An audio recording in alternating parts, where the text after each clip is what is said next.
tardes, mi nombre es Héctor Noel Celis Rodríguez y estudio en el CEDETA 64. Y hoy les voy a hablar de tres temas muy importantes. El primero es variación genética, el segundo mecanismos de variación genética y el tercero genética de población.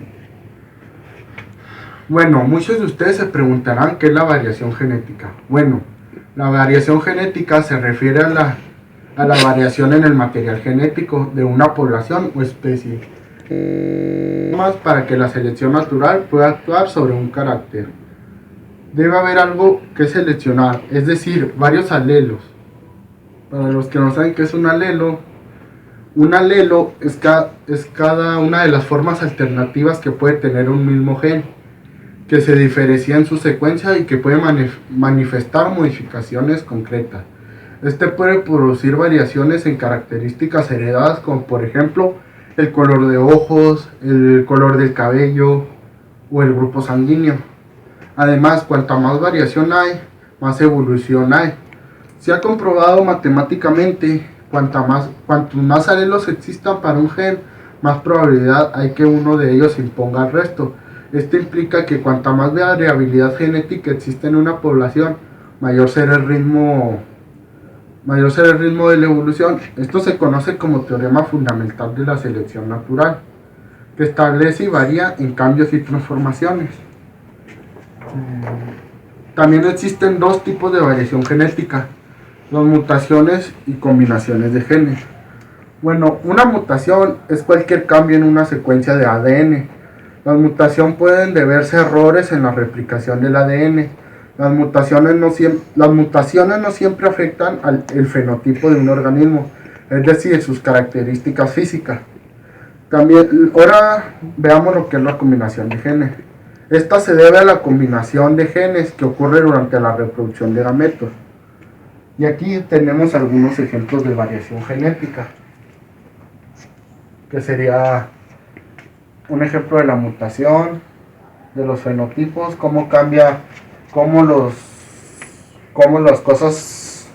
el material genético puede variar.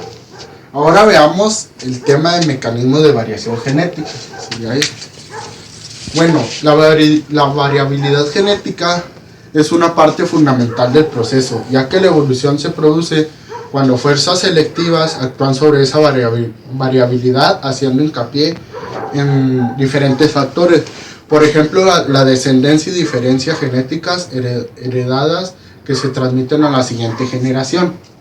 Otra cosa también que influye es la mutación, la migración, o sea, el flujo genético. Este deriva genéticamente y selecciona natural como mecanismo de cambio. Otra cosa que también influye mucho es la importancia de la variabilidad genética. Existen dos procesos moleculares que generan variación genética: la mutación y la recombinación. La primera genera variación de novo, mientras que la segunda suministra una cantidad ilimitada de nuevas combinaciones y genéticas a la población. Y aquí tendremos unos ejemplos de la variación en el ADN y en diferentes especies. Ahora veamos el tercer y último tema, que sería genética de poblaciones. Poblaciones es la rama de la genética cuyo objetivo es describir la variación y distribución de la frecuencia alélica para explicar los fenómenos evolutivos. Para ello se define una población como un grupo de individuos de la misma especie, que están aislados reproductivamente de otros grupos afines. En otras palabras, un grupo de organismos que comparten el mismo hábitat y se reproducen entre ellos. Estas poblaciones están sujetas a cambios evolutivos, en los que subyacen cambios genéticos.